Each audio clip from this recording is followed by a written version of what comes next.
कक्षा 1 से 4 तक 1200, कक्षा 5 से 6 तक 2400, 7 से 10 तक 3600 किया गया तथा छात्रावासी के लिए कक्षा 1 से 10 तक 6000 वार्षिक पुनर्निर्धारित किया गया। आज की मंत्रिपरिषद की बैठक में लिए गए निर्णयों के संबंध में आयोजित इस प्रेस कॉन्फ्रेंस में आप सबका स्वागत है। आज पहले एवं दूसरा एजेंडा अनुसूचित जाति एवं अनुसूचित जनजाति कल्याण विभाग का था।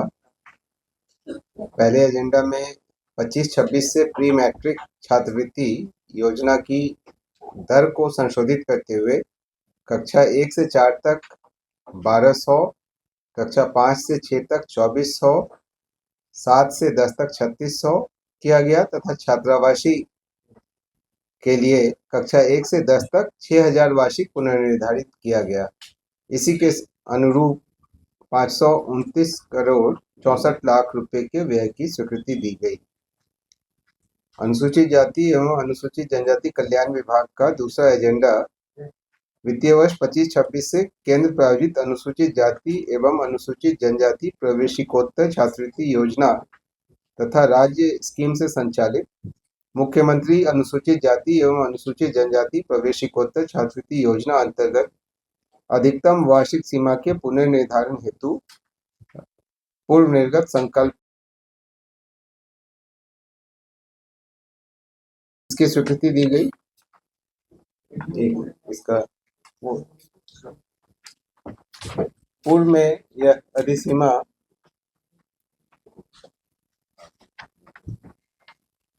1.5 लाख थी,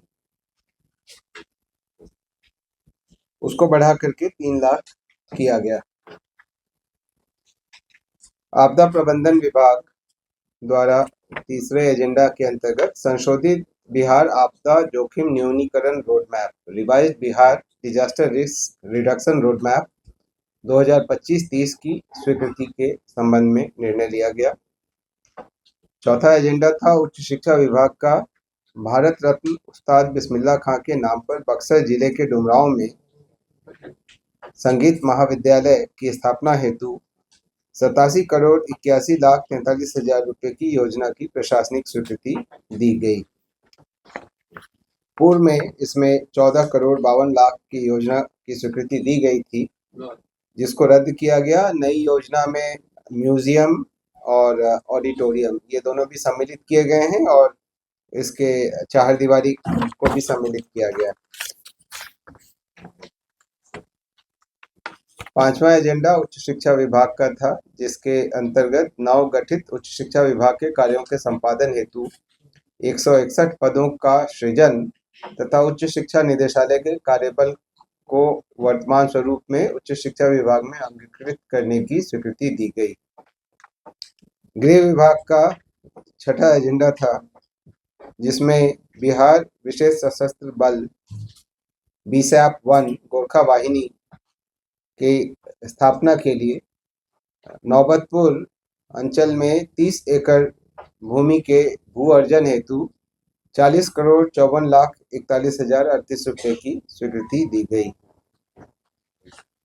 गृह विभाग का ही अगला एजेंडा था, जिसके अंतर्गत बिहार पुलिस के अंतर्गत गठित स्पेशल ऑक्सिलियरी पुलिस SAP को वर्धित मानदेय का भुगतान करने तथा वर्तमान में कार्यरत SAP जवान के अनुबंध विस्तारीकरण सहित वित्तीय वर्ष 26-27 हेतु 17,000 पदों पर भारतीय सेना के सेवानिवृत्त सैनिक एक्स आर्मी मैन तथा केंद्रीय सशस्त्र पुलिस बल के सेवानिवृत्त अर्धसैनिक बल को SAP बल के रूप में अनुबंध पर नियोजित करने की स्वीकृति दी गई।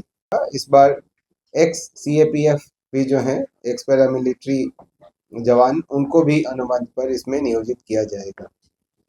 पर्यावरण एवं जलवायु परिवर्तन विभाग का अगला एजेंडा था, जिसमें संजय गांधी जैविक उद्यान के अंतर्गत टॉय ट्रेन के परिचालन हेतु नामांकन के आधार पर दानापुर रेल मंडल को 5 करोड़ 81 लाख 73 हजार रुपए की स्वीकृति देते हुए उनके माध्यम से कार्य कराने की स्वीकृति दी गई।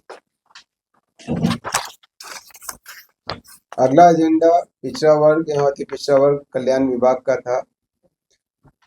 वर्ष 25-26 से मुख्यमंत्री पिछड़ा वर्ग एवं अत्यंत पिछड़ा वर्ग छात्रावास अनुदान योजना के अंतर्गत निर्धारित छात्रावास अनुदान की दर 1,000 रुपये प्रति छात्र प्रति माह को संशोधित करते हुए 2,000 रुपये प्रति छात्र प्रति माह पुनर्निर्धारित किए जाने हेतु एवं इसके लिए 19 करोड़ 56 लाख के वार्षिक व्यय की स्वीकृति दी गई। अगला एजेंडा भी पिछड़ा वर्ग एवं अति पिछड़ा वर्ग कल्याण विभाग का है। इसके अंतर्गत वर्ष 26-27 से राज्य स्कीम के तहत संचालित मुख्यमंत्री पिछड़ा वर्ग मेधावृत्ति योजना अंतर्गत पात्रता की शर्तों के तहत निर्धारित वार्षिक पारिवारिक आय अधिसीमा 1.5 लाख को बढ़ाकर 3 लाख किए जाने और इसके फलस्वरूप 117 करोड़ 98 लाख 40 हजार की स्वीकृति दी गई। पिछड़ा वर्ग एवं अति पिछड़ा वर्ग कल्याण विभाग का अगला एजेंडा है, जिसमें वित्तीय वर्ष 25-26 से मुख्यमंत्री पिछड़ा वर्ग एवं अत्यंत पिछड़ा वर्ग प्री मैट्रिक छात्रवृत्ति योजना अंतर्गत निर्धारित वार्षिक छात्रवृत्ति दर को संशोधित करते हुए कक्षा 1 से 4 तक 1,200 रुपये वार्षिक, कक्षा 5 से 6 तक 2,400 रुपये वार्षिक, कक्षा 7 से 10 तक 3,600 रुपये वार्षिक, कक्षा 1 से 10 तक छात्रावासी को 6,000 रुपये वार्षिक पुनर्निर्धारित किए जाने हेतु एवं इसके फलस्वरूप 1,751 करोड़ 56 लाख रुपए के वार्षिक व्यय की स्वीकृति दी गई। सहकारिता विभाग का अगला एजेंडा था, जिसके अंतर्गत राष्ट्रीय स्तर के सहकारी संस्थान जैसे कि भारतीय बीज सहकारी समिति लिमिटेड एवं राष्ट्रीय सहकारी जैविक लिमिटेड हेतु राज्य के सरकारी संस्थान क्रमशः बिहार राज्य बीज निगम तथा Bihar state seed and organic certification agency को राज्य स्तरीय नोडल एजेंसी नामित किए जाने की स्वीकृति दी गई। अगला एजेंडा समाज कल्याण विभाग का था, जिसके अंतर्गत बिहार दिव्यांगजन सशक्तिकरण सेवा भर्ती एवं सेवा शर्तें नियमावली 2026 पर स्वीकृति दी गई।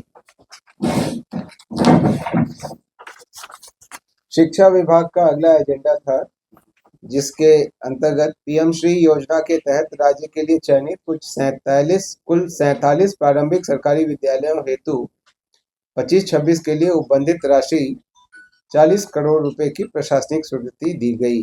प्रशासन विभाग द्वारा बिहार उच्च न्याय सेवा संशोधन नियमावली 2026 की स्वीकृति अगले एजेंडा के तहत प्राप्त की गई। सामान्य प्रशासन विभाग का ही अगला एजेंडा था, जिसके अंतर्गत बिहार असैनिक सेवा न्याय शाखा भर्ती संशोधन नियमावली 2026 की स्वीकृति दी गई। अगला एजेंडा भी सामान्य प्रशासन विभाग का है, जिसके अंतर्गत Bihar judicial officers conduct rules first amendment 2026 की स्वीकृति दी गई। सूचना प्रौद्योगिकी विभाग का अगला एजेंडा है, जिसके अंतर्गत बिहार वैश्विक क्षमता केंद्र जीसीसी 2026 की स्वीकृति दी गई। स्वास्थ्य विभाग का अगला एजेंडा था, जिसके अंतर्गत राज्य के निर्माणाधीन मेडिकल कॉलेज एवं अस्पताल के निर्माण कार्य में लंबित विपत्रों के भुगतान हेतु 500 करोड़ रुपए की राशि बिहार आकस्मिकता निधि से अग्रिम लेने की स्वीकृति दी गई। उद्योग विभाग का अगला एजेंडा था, जिसके अंतर्गत बिहार राज्य में औद्योगिक विकास को बढ़ावा देने के लिए बिहार औद्योगिक प्रोत्साहन नीति 2016 के अनुरूप उद्यमियों को उनके लंबित दावों का भुगतान करने के लिए वित्तीय वर्ष 25-26 में कुल 1,700 करोड़ रुपए का अतिरिक्त उपबंध बिहार आकस्मिकता निधि से प्राप्त करने की स्वीकृति दी गई। अगला एजेंडा मंत्रिमंडल सचिवालय विभाग का है। इसके अंतर्गत बिहार निवास नई दिल्ली के पुनर्विकास के क्रम में भूमि एवं विकास मंत्रालय, आवासन एवं शहरी कार्य मंत्रालय भारत सरकार द्वारा अधिरोपित अधिभार के राशि के भुगतान के लिए 6 करोड़ 1,48 हजार रुपये बिहार आकस्मिकता निधि से अग्रिम की स्वीकृति दी गई। गृह विभाग का अगला एजेंडा था, जिसके अंतर्गत श्री रंजीत शंकर प्रसाद सेवानिवृत्त जिला अभियोजन पदाधिकारी नया पदनाम मुख्य अभियोजक की संविदा अवधि को पूर्व की शर्तों पर 1 वर्ष तक विस्तारित करने की स्वीकृति दी गई।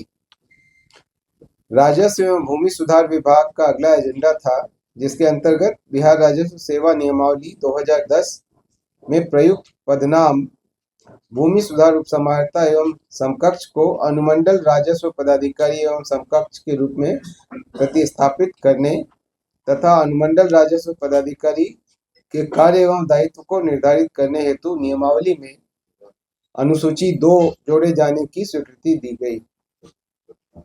ग्रामीण विकास विभाग का अगला एजेंडा था, जिसके अंतर्गत मुख्यमंत्री महिला रोजगार योजना के लाभुकों को अतिरिक्त वित्तीय सहायता उपलब्ध कराने की स्वीकृति दी गई। पर्यावरण, वन एवं जलवायु परिवर्तन विभाग का अगला एजेंडा था, जिसके अंतर्गत Bihar eco tourism development society के गठन हेतु उसके memorandum of understanding and bylaws 2026 की स्वीकृति दी गई। उद्योग विभाग का अगला एजेंडा था, जिसके अंतर्गत बिहार सेमीकंडक्टर पॉलिसी 2026 की स्वीकृति दी गई। उद्योग विभाग और सामान्य प्रशासन विभाग के सचिव एवं अपर मुख्य सचिव यहाँ मौजूद हैं। जब 2-4 और एजेंडा है उन पर चर्चा मैं कर लूंगा, तो उसके बाद उनसे संबंधित विषयों पर मैं उनसे अनुरोध करूंगा कि वो आपको विस्तार से बताएंगे। उद्योग विभाग का अगला एजेंडा बिहार राज्य में कृषि, पशुपालन, बागवानी, खाद्य प्रसंस्करण इत्यादि से संबंधित उत्पादों के समुचित विपणन हेतु बिहार राज्य विपणन प्राधिकार के गठन और इसके मेमोरेंडम ऑफ अंडरस्टैंडिंग एवं बायलॉज की स्वीकृति दी गई। तहत बिहार सरकारी सेवक आचार संशोधन नियमावली 2026 के गठन की स्वीकृति दी गई। अगला एजेंडा पुनः सामान्य प्रशासन विभाग का था, जिसके अंतर्गत राज्य के विभिन्न जिलों तथा अनुमंडल स्तर पर भू राजस्व संबंधी कार्यों के सफल क्रियान्वयन हेतु सामान्य प्रशासन विभाग बिहार के अधीन बिहार प्रशासनिक सेवा के लिए पे मैट्रिक्स लेवल 9 में भूमि सुधार उपसमाहर्ता के पदनाम से 101 पदों के स्थायी रूप से सृजन की स्वीकृति दी गई। सहकारिता विभाग का अगला एजेंडा था, जिसके अंतर्गत बिहार राज्य के 7 निश्चय 3 अंतर्गत निर्धारित कार्य के आलोक में अधिष्ठापित होने वाले चीनी मिलों की फिजिबिलिटी को स्टडी करने, उनकी स्थापना हेतु विस्तृत DPR तैयार करने और अन्य सेवाओं के लिए नामांकन के आधार पर राष्ट्रीय सहकारी शक्कर कारखाना संघ लिमिटेड की सेवा एवं इस हेतु विभिन्न दरों की स्वीकृति दी गई। सिविल विमानन विभाग का अगला एजेंडा था, जिसके अंतर्गत नवगठित सिविल विमानन विभाग में विभिन्न संवर्ग के 99 नए पदों के सृजन, वायुयान संगठन निदेशालय एवं उड्डयन प्रशिक्षण निदेशालय में पूर्व से सृजित 176 पदों को विभाग में सम्मिलित किए जाने तथा पूर्व से सृजित 4 पदों के प्रत्यर्पण और कुछ पदों के पदनाम एवं प्रकृति में परिवर्तन के संबंध में स्वीकृति दी गई। अब मैं अपर मुख्य सचिव सामान्य प्रशासन विभाग से अनुरोध करूंगा कि आज सामान्य प्रशासन विभाग से संबंधित एजेंडा के संबंध में आपको विस्तार से बताएं। धन्यवाद। कृपया आप इधर आ सकते हैं। आप आ जाइएगा तो कितने कम इससे ज्यादा लोग माइक तक जाते हैं।